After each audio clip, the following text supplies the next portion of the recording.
Hi friends, welcome to லேடிஸா. இன்றைக்கி நம்ம இந்த வீடியோவில் பார்க்க போகிறது 2 வகையான பூரணம் கொழுக்கட்டை. ஃபஸ்ட்டு நம்ம இந்த கொழுக்கட்டைக்கு தேவையான மேல் மாவு எப்படி நல்லா சாஃப்டாக ரெடி பண்ணுறதுன்னு சொல்லி பார்க்க போகிறோம். நெக்ஸ்ட்டு தேங்காய் பூரணமும் எள்ளு பூரணமும் எப்படி நல்லா டேஸ்ட்டாக பண்ணுறதுன்னு சொல்லி பார்க்க போகிறோம். வாங்க வீடியோக்குள்ளே போகலாம். ஃபஸ்ட்டு நம்ம கொழுக்கட்டைக்கு மேல் மாவு ரெடி பண்ணிடலாம். இப்போ ஒரு பாத்திரத்தில் நான் ஒரு 2 டம்ளர் தண்ணி கொதிக்க வச்சுருக்கேன். இப்போ இதில் ஒரு 2 டீஸ்பூன் நல்லெண்ணெய் சேர்த்துடலாம்.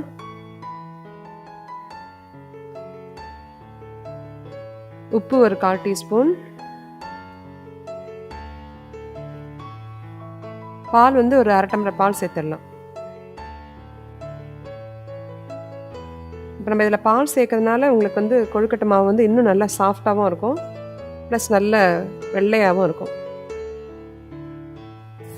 பாருங்கள், இந்த தண்ணி கொதிக்க ஆரம்பிச்சிச்சு. இப்போ நம்ம இதை மாவில் ஊற்றி கிளறிடலாம். ஸ்டவ் ஆஃப் பண்ணிடுறேன்.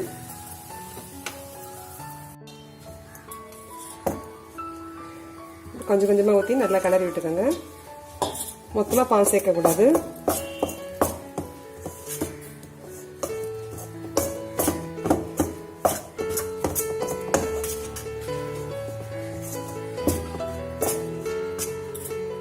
எவ்வளோ தேவையோ அந்த அளவுக்கு நம்ம ஊற்றி பிசைஞ்சிட்டா போதும்.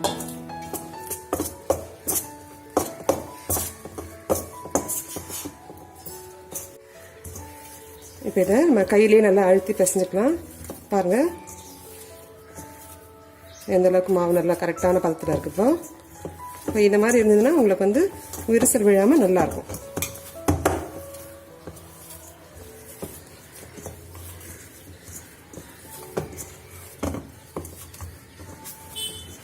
இப்போ நம்ம இதை ஒரு தட்டு போட்டு மூடி வச்சிடலாம். இப்போ இதை பூரணம் எப்படி செய்யுதுன்னு சொல்லி பார்க்கலாம். இப்போ இந்த தேங்காய் பூரணம் செய்யறதுக்கு தேவையான பொருட்கள் பார்க்கலாம். தேங்காய் துருவல் 1 கப், வெல்லம் 3/4 கப், நெய் ஒரு 2 டீஸ்பூன், ஏலக்காய் தூள் 1 டீஸ்பூன். இப்போ தேங்காய் பூரணம் முதல்ல செய்கிறோம். அதுக்கு ஒரு நான்ஸ்டிக் பேனில் 2 டீஸ்பூன் நெய் விட்டுடலாம். இதில் இந்த தேங்காய் துருவலை சேர்த்து அப்படியே நல்லா கொஞ்சம் வதக்கி விட்டுக்கலாம். ஒரு 2 மினிட்ஸ் நல்லா தேங்காய் துருவல் வதங்கினதும் நம்ம எடுத்து வச்சுக்கிற இந்த தேங்காய் வெள்ளத்துருவலும் அதிலே சேர்த்துடணும். வெள்ளம் நல்லா கரையிடும்.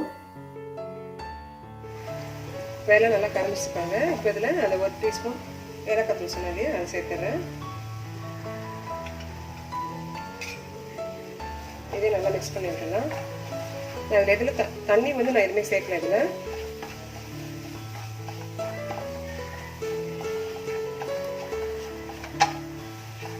இன்னும் ஒரு 2 மினிட்ஸ் இருக்கட்டும். அப்புறம் நம்ம இதை ஸ்டவ் ஆஃப் பண்ணிட்டு இறக்கிடலாம். இது ஆறுனா இன்னும் கொஞ்சம் உங்களுக்கு கெட்டியாகும். அப்போ அது பூரணம் வைக்கிறதுக்கு கரெக்டாக இருக்கும். இந்த எள்ளு பூரணம் செய்ய தேவையான பொருட்கள் பார்க்கலாம். சுத்தம் செய்த எள் ஒரு 1 கப் எடுத்துக்கலாம்.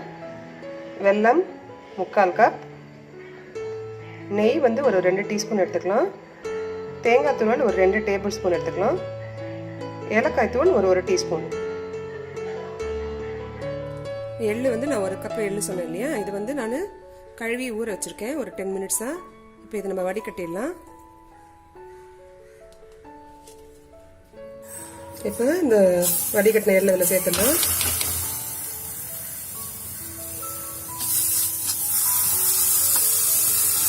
அந்த ஈரப்பதம் போய் எள்ளு நல்லா பொரியிற வரைக்கும் நம்ம வறுத்து எடுத்துக்கணும். அங்கே இப்போ இந்த எள்ளில் இருக்க ஈரப்பதம்லாம் போயிடுச்சு. எள்ளு வெடிக்க ஆரம்பிச்சிருக்கு. இப்போ உங்களுக்கு நல்லா ரோஸ்ட் ஆயிடுச்சுன்னு அர்த்தம். வெடிக்குது பார்த்தீங்களா? இப்போ நம்ம ஸ்டவ் ஆஃப் பண்ணிடலாம். எள்ளு ஆறிடுச்சு. இப்போ ஒரு மிக்ஸி ஜாரில் போட்டிருக்கேன். ஃபஸ்ட்டு இதை ஒரு சுற்றி எடுத்துடலாம். இந்த எள்ளு அரைச்சிட்டு பாருங்க. இப்போ நம்ம இதுலேருந்து 1 கப் வெல்லம், நெக்ஸ்ட்டு இந்த தேங்காய் துருவல், 1 டீஸ்பூன் ஏலக்காய் தூள், இது எல்லாத்தையும் இந்த மிக்ஸி ஜார்லேயே போட்டுடுறேன். இப்போ இது நம்ம நல்லா கொஞ்சம் அரைச்சி எடுத்துட்டு அதுக்கப்புறம் இது பூர்ணமாக ஸ்டஃப் பண்ணிக்கலாம். இப்போ நம்ம இந்த அரைச்ச எள்ளு பூரணத்தில் கொஞ்சம் நெய் சேர்த்து நல்லா மிக்ஸ் பண்ணி விட்டுக்கலாம். இது இன்னும் கொஞ்சம் நல்லா வாசனையாக இருக்கும், டேஸ்ட்டும் நல்லா இருக்கும். அதுக்காக தான் நான் பண்ணுறேன்.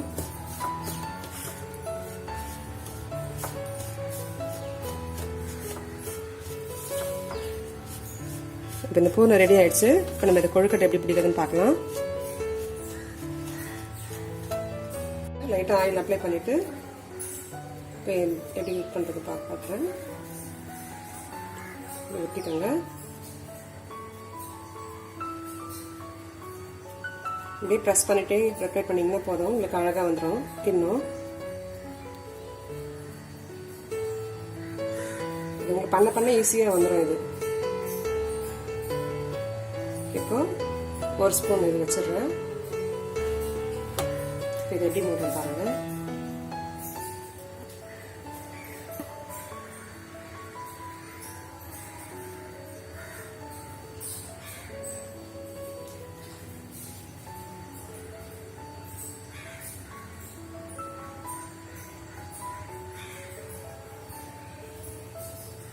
பாருங்க,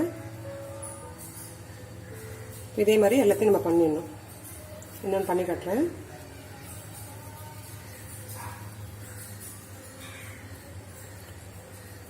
மாவு நம்ம கரெக்டான பதத்தில் பிசைஞ்சு வச்சிருந்தோம்னா நம்மளுக்கு வந்து இந்த கிண்ணம் வந்து ரொம்ப ஈஸியாக இருக்கும் செய்யறதுக்கு.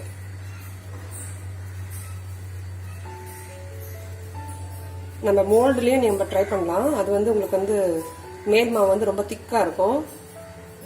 இப்போ இதில் வந்து நம்ம எவ்வளோ தின்னா வேணுமோ இப்போ அந்த அளவுக்கு நம்ம ப்ரெஸ் பண்ணிக்கலாம். இப்போ ஈவனாக பண்ணிக்கிட்டீங்கன்னா கரெக்டாக இருக்கும்.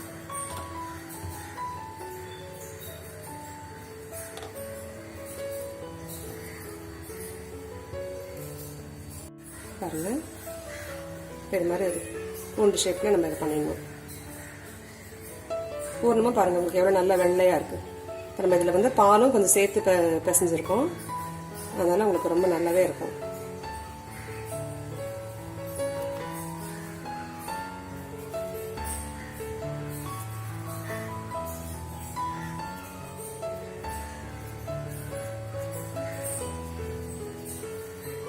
உங்களுக்கு மாவு ரொம்ப கெட்டியாயிடுச்சுன்னா கொஞ்சம் அந்த தண்ணி கொதிக்க தண்ணி மறுபடியும் நல்லா ஹீட் பண்ணி நல்லா கொதிக்க வச்சு மறுபடியும் நீங்கள் ஊற்றி கலந்துக்கலாம். வேற ஷேப் பண்ணி காட்டுறேன் பாருங்க. ஒரு ட்ரையாங்கிள் ஷேப் மாதிரி நம்ம சீல் பண்ணுறது மட்டும் நல்லா ப்ரெஸ் பண்ணிடணும். மாவு வந்து உங்களுக்கு உள்ளே வச்சுக்க பூர்ணம் வந்து வெளியே வரக்கூடாது. அப்போ தான் வேகும் போது வெளியே ஸ்ப்ரெட் ஆகாமல் கரெக்டாக இருக்கும். பாருங்க, இது ஒரு ஷேப்பு. இப்போ இன்னொரு ஷேப் பண்ணி காமிக்கிறேன்.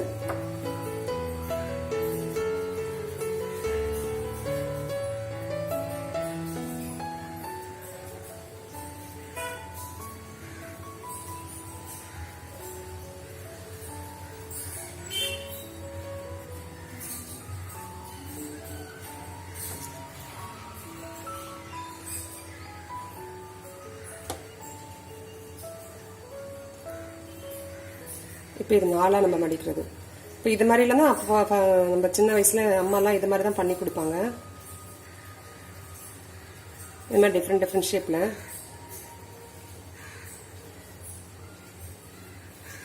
பாருங்கள், இப்போ நான் உங்களுக்கு மொத்தம் 4 ஷேப்பும் பண்ணி காமிச்சிருக்கேன். இந்த தேங்காய் பூர்ணமும் அதே மாதிரி நம்ம இதை ஸ்டஃப் பண்ணி இப்போ இதில் கொழுக்கட்டை பண்ணலாம்.